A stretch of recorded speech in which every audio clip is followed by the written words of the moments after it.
There you are now. Welcome back to the workshop. So on today's episode, I thought I would bring you along for what is actually something really interesting. So thank you very much to everybody who watched the last video on my diagnosis of the head gasket failure issue on our 1275 GT race car. A couple of things came up and I'm going to take a little bit of time right now just to answer a few comments, but stick with me on this video because wow, have I got something really interesting to show you on this engine block. In fact, I wasn't actually going to make a follow-up video to this, but I was playing around here in the shop this afternoon, getting ready to put this engine back together tomorrow, and found something really interesting. I just said I have to make a video on this just to show you all, since you were so interested in the original video about the failing gasket. So I want to just take a moment to answer one or two comments. I have my phone and I have a couple highlighted here. One I'm going to just nail off the bat here, and I'm absolutely more than likely going to make an absolute hames of pronouncing your name, but I'll do my best. Bernard Bouchereau. He asked, you talk about the surface finish for these head gaskets, Paul. What should the surface finish be? So a couple of the companies that make these gaskets with this Viton rubber seal, multi-layer stainless steel gaskets, have information up there about it. And the general consensus seems to be the roughest surface finish that will result in a successful seal between the cylinder head and the engine block with one of these multi-layer stainless steel gaskets is 40 RA. And RA is, I think, the US measurement for microns. Now, I looked up the machiner's handbook to see what 40 RA actually is, and according to the machiner's handbook, 40 RA is described as you can see machining marks from the cutting tool, but can't actually physically feel or hear them if you kind of run a blade across the surface, which I have done on this surface finish. Now, I actually know what the surface finish is here, and I know it is within tolerance, but for people that are trying to figure out the surface finish, basically when you run a blade across it, it's the same sound all the way across. It sounds smooth, but you can genuinely, if you look really close, you can sort of see the cutter marks across the surface. So that would be indicative of around 40 RA. I encourage anybody who doesn't know what I'm talking about here or is a bit confused about it to go and have a look yourself, either at the machiner's handbook or have a look at one of the documents on the internet about this. I'd absolutely appreciate any feedback from anybody who has an engineering background and knows about surface finish. So stick that in the comment section below. I think I've gotten it right, and that's kind of where I got. So hopefully, Bernard, that clears that up for you. But according anyway to the multi-layer stainless steel gasket people, it is 40 RA is what we're looking for, which I think is 40 microns. Anyway, moving swiftly on, another couple of comments. So people were talking about these rods that I was talking about, these Chinesium rods, and whether they might be stretching or flexing. I'll be completely frank and honest, I genuinely don't think that's possible at all. I think maybe if we were looking at massive high RPM, yes, but this motor has never spun past 8,000 RPM, and judging by the sheer amount of material in these conrods and the construction of them in that I-beam fashion, I really don't think that it is conrods stretching that's the issue. Although one of the reasons why I picked to use these conrods is for that very purpose, to test that. So I suppose only time will tell when we can get more hours on this motor and we tear it down again, maybe at the end of the season hopefully, and let's do a bit of looking again. Interesting, I took a measure of the 4 conrods this time. I didn't actually do it when I built the engine first, which is unusual for me, but I didn't, or if I have done it, I can't find it in my notebook. That's not to say that it's not in there, but you know, those notebooks get a bit scribbled on, so it could be there. But anyway, I've taken a measurement now and I've put it away nice and safe. So with a really good accurate micrometer, I measured between the inside of the pin boss and the inside of the small end. So the big end pin boss and the small end boss, and we're on exactly 6 inches. 6 inches, and I think it was 40 thousandths. So that's what I expected. That's the center to center dimension of these rods. So 4 thousandths, I think it was 6 inches and 4 thousandths. So unless 4 thousandths is the stretch, maybe they were made originally at 6 inches and 4 thousandths, they've stretched 4 thousandths. It is possible. We won't know. I don't have a proper reference for the original set to know. And I don't have another set that came from that batch, so I don't have a reference. But we do now. So at the end of the season, let's measure these rods again when we strip the motor and see, are we 6 inches and 8 thousandths or something like that? Has there been stretch? All right. Other comments that came in, a couple of other comments that came in. Guy Greengrass asked, was the crank forged or was it cast? Believe it or believe it not, there is no such thing as a cast crank for an A-series engine. That's a bit of a myth that was put out there many years ago, and I'm not having a go at you because you would not be the only person who thinks there's cast cranks for minis. All crankshafts that would be in an A-series 1275 mini will be a forged crankshaft.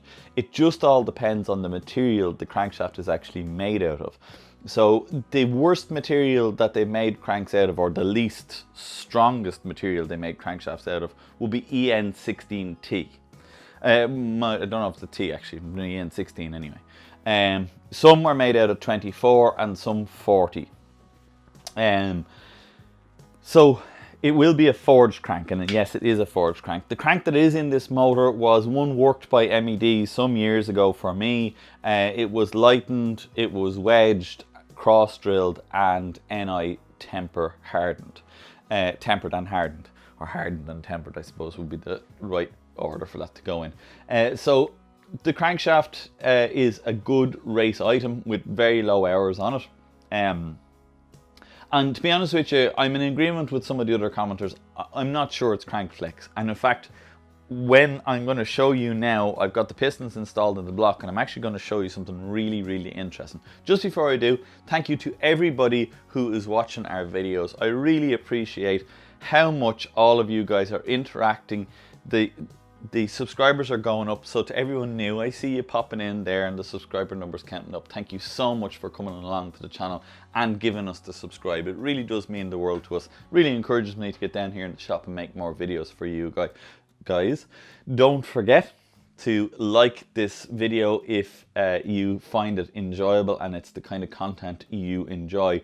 I do genuinely use the like ratio of my videos to help influence me on what sort of stuff I make. So if I see a higher like number on some videos than others, it does influence me to make more of that content or more content like that. Okay, so I'm using that as a sort of a measure for what you guys like. So if you are liking this type of content, please do like the button or hit the like button, because it really does help me to make good videos. As I said, comment and chat down below. I think you're all going to find this very interesting. So let's get into it. I have installed all 4 pistons on rods, and I have the rods in the block. I have the crank in and buttoned up. And what we're going to do is we're going to measure each piston to see where it is in relation to the top of the block. Now, bear in mind, the top of this block has been machined. We obviously got the machining done to get the top of the block flattened. This is an instrument that I've made up for measuring or to use as measuring. So it's a dial gauge. I've just screwed on one of my Noga Mini knockoffs onto a piece of aluminium. Aluminium obviously very much on purpose, because we said this surface finish is very accurate, and I do not want to affect or scrape the surface finish. So I know this really nice soft aluminium won't do that. I've knocked any burrs off the aluminium as well to make sure that there is no little sharp edges or scratches. This is just reference. The aluminium doesn't have to be super accurately machined or anything, because we're going to reference. We're going to take a reference off the surface of the block, and then we're going to take a reference off the surface of the piston. Where this gets interesting is what I'm going to show you now. So the first measurement we're going to take is going to be off this side of the piston. So let's get the piece of aluminium on the edge of the block, and we're going, as you can see, I've zeroed it out. Okay, so we're just going to make sure that that measurement is 0. Now, the piston is absolutely at top dead center, and I'm going to move this over onto the piston. So according to this, the piston is actually 0.1 of a millimeter below the surface. But if I press on the piston, I can bring it up, you know, to 0.4, 0.5. What's the highest I can get there? Okay, so the highest I can get there by pressing really hard on one side of the piston is 0.13. Okay, so let's write that measurement there on the piston. So that's our reference point there, and from that reference we got 0.13 millimeters. Okay, now there's no point in taking a measurement off of this part of the piston here, because the piston is sitting on a pin and it can rock side to side. So if I take a measurement here, it's going to be completely inaccurate.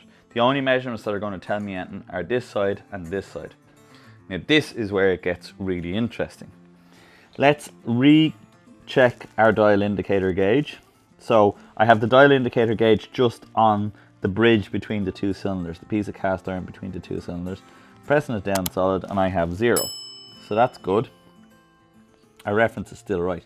Now I'm going to bring the dial indicator in onto the piston, and I have 0.33. Now I can do the same thing. I can press the piston over here onto this side, and I can bring that to 0.6, somewhere around that, 0.6. So that is rocking the piston on the top of the gudgeon pin.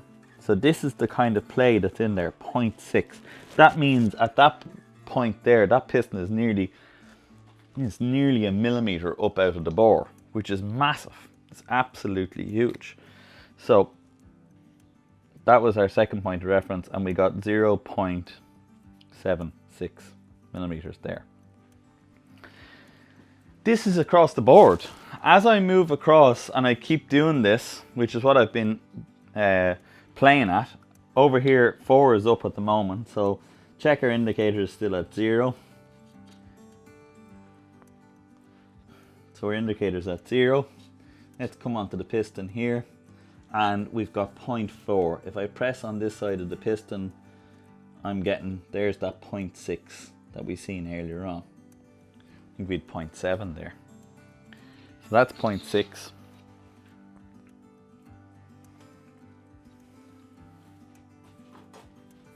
.6 millimeters.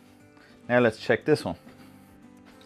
Again, let's just make sure that our reference is right. So we're on the top of the block, we're at 0, 0 there, and we bring this on, and 0.1. Now if I press hard on here, I can get that probably to come up a little bit, but not a whole lot. Yeah, 0.13, 0.13, 0.14. So what we have there, there's that reference, 0.14 millimeters. Now, your guess is absolutely as good as mine. I do not know what's going on here. Have I seen this before? No. There is a discrepancy in the surface of the pistons. I know the top of this block is dead flat, but these pistons are not actually, the tops of these pistons are not flat with the top of the block.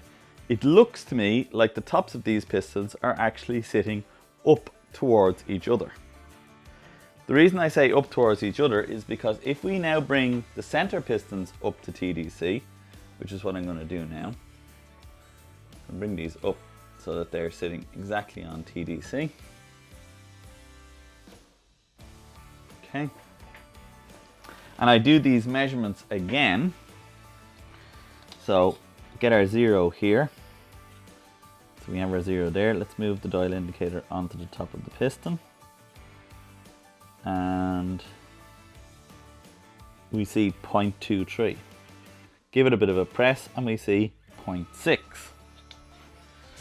So we're seeing 0.6 there. Which, if you remember to the other side there a second ago, we had 0.6 there as well. If I go to this side of the piston and measure, well, at this moment it's saying it's 0.1 actually below the surface. If I press here, I can get it up to 0.5.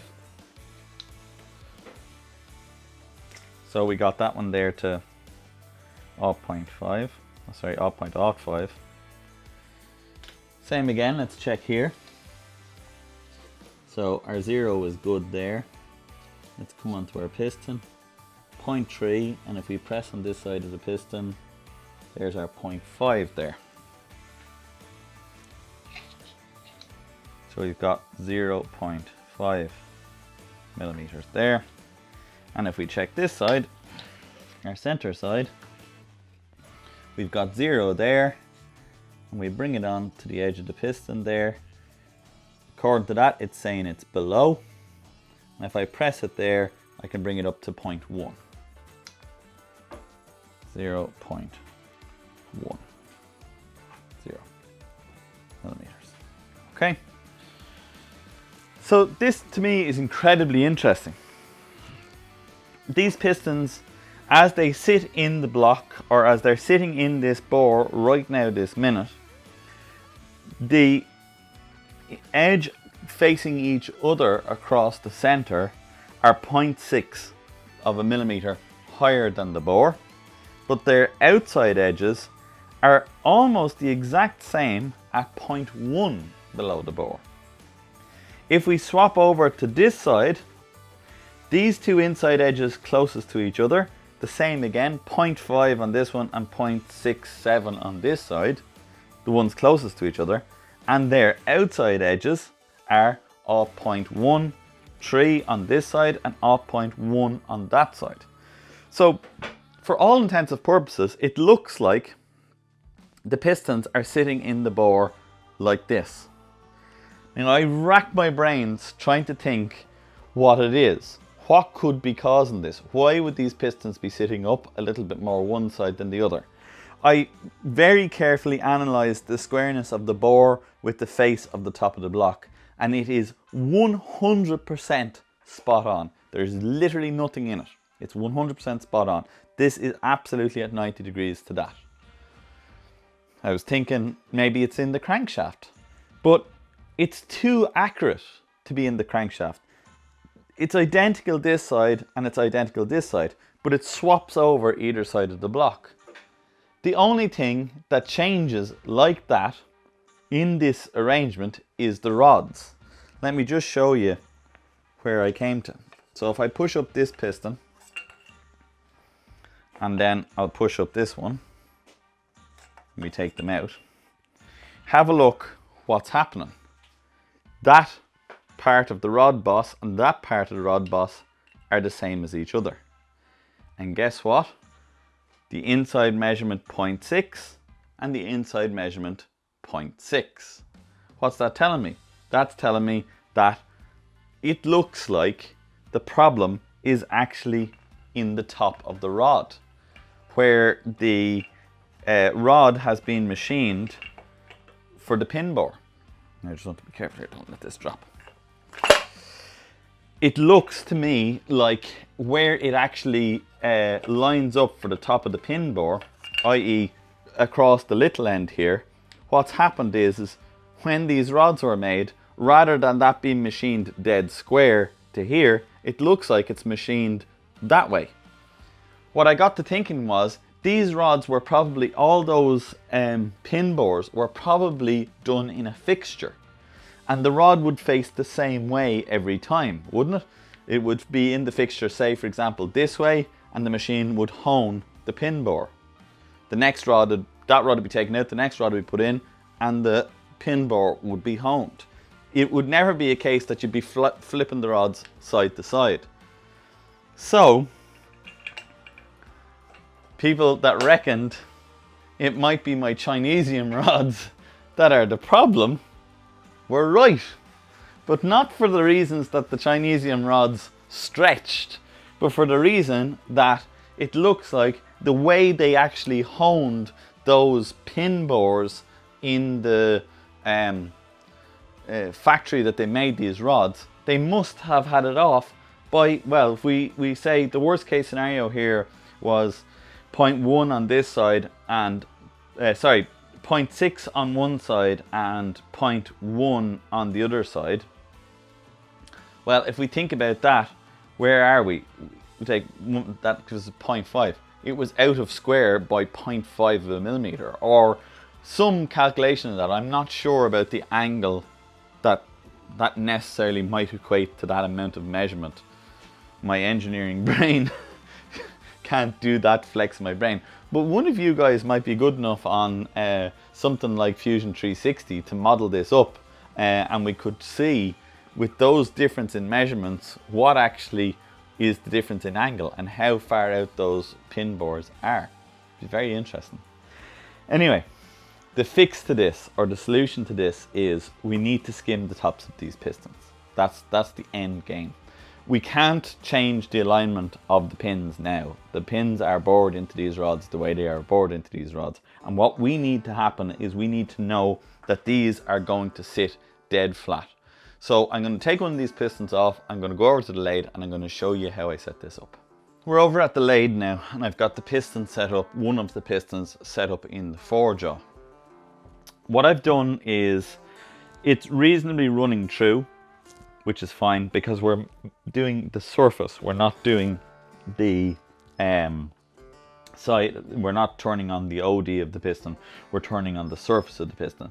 So I have it set up here on the top of the lathe, and I have the dial indicator gauge set up so as that the piston is running true and parallel to the pin. Now, there is some discrepancy on the dial indicator gauge here according to the pin, 0.06, but to be honest with you, that could even be in the surface finish. We mucked around with it a little bit and that's all we got. What I'm now going to do is, I've got the 2 points marked on the piston when I measured them originally. One of these is 0.5 stick out and the other one is 0.1.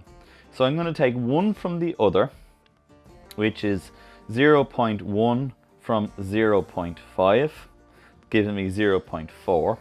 And at this point here, I'm going to adjust the piston so it sticks out 0.4. Then what I'm going to do is I'm going to turn the top of the piston so that it is true and flat, and then I'm going to take 0.1 off of that, which is what the stick out was on the worst, or sorry, on the least side.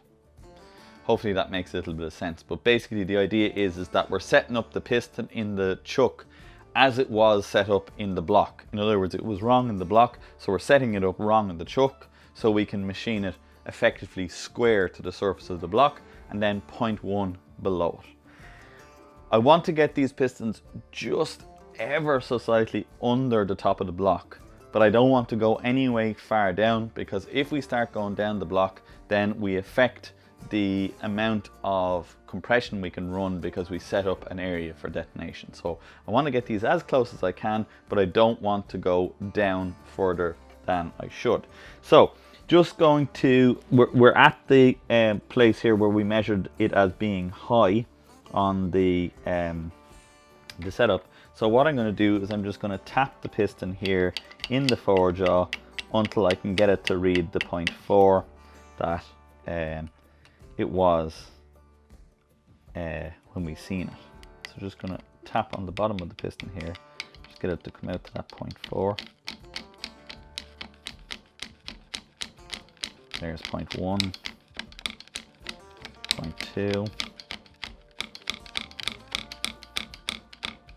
0.3,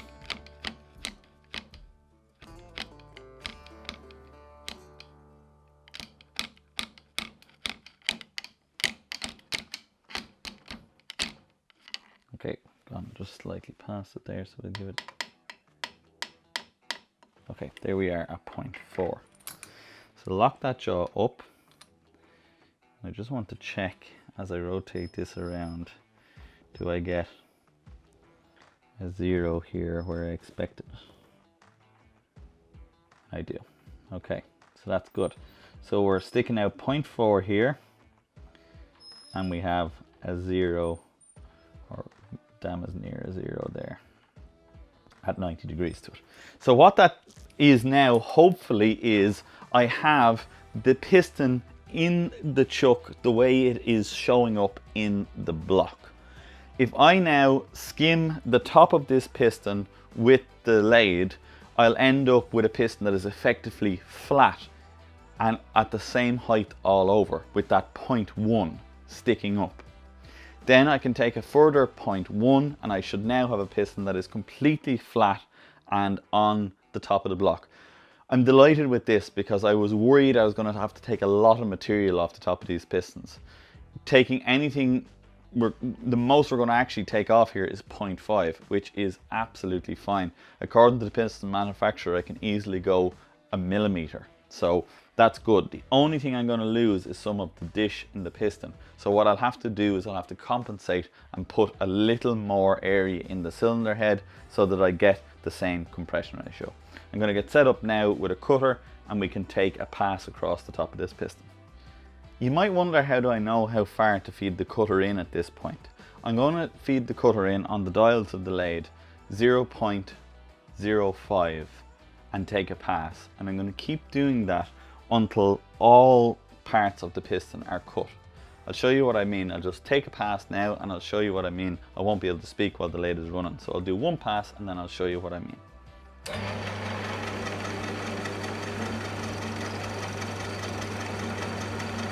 So switch on.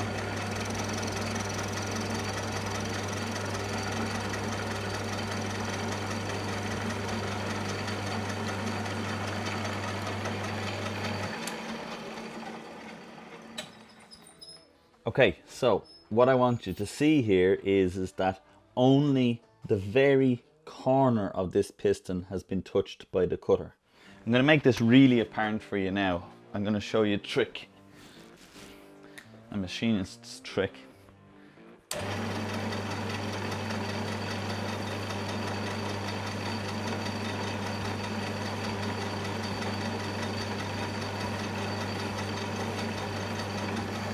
So I've just put a bit of Sharpie on the piston. So you can see right now that the Sharpie, it's black all the way across the surface. What I'm going to do now is I'm going to run the cutter across and you'll see the part of the Sharpie that it removes.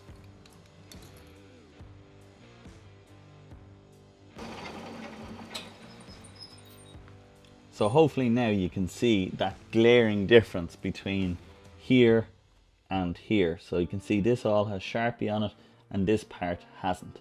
So what we're effectively doing is we're offset turning the piston so that we're bringing it flat in I suppose, relation to the engine block.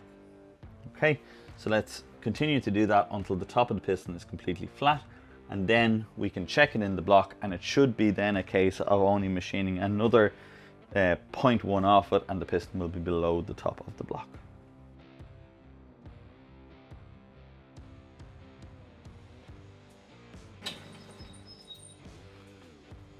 So you can see we're already starting to get flat now. We have just this small portion here now that the cutter is not touching. Don't mind in here, that's in the dish, that doesn't matter. We're just interested in out here. So we're getting really close now to this piston being flat in accordance with the top of our block.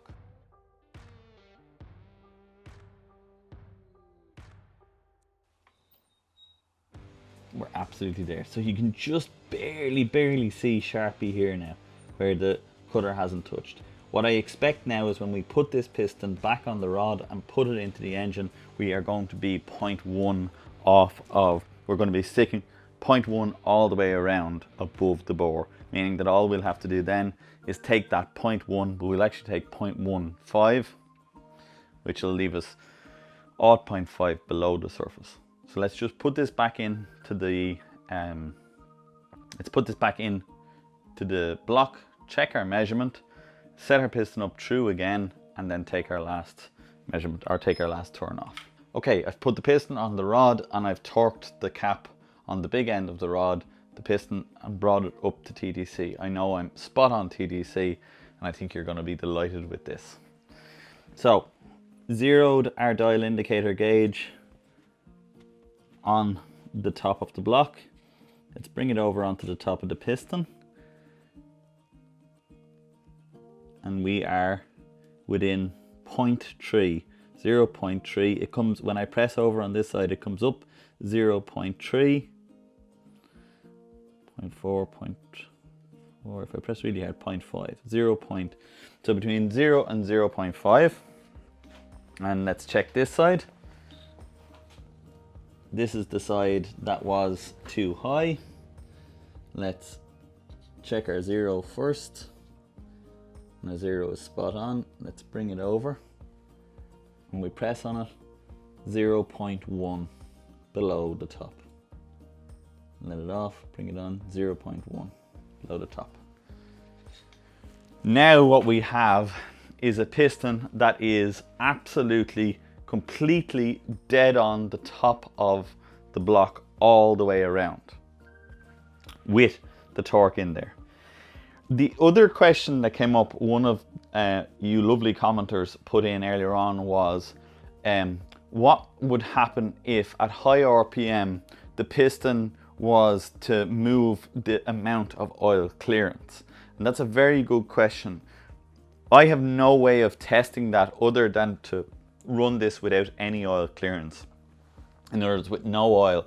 And that's what I've done here. I've dried off the pin completely and I've dried off the bearing completely. And I've reached underneath and pressed up to take out any oil flow clearance.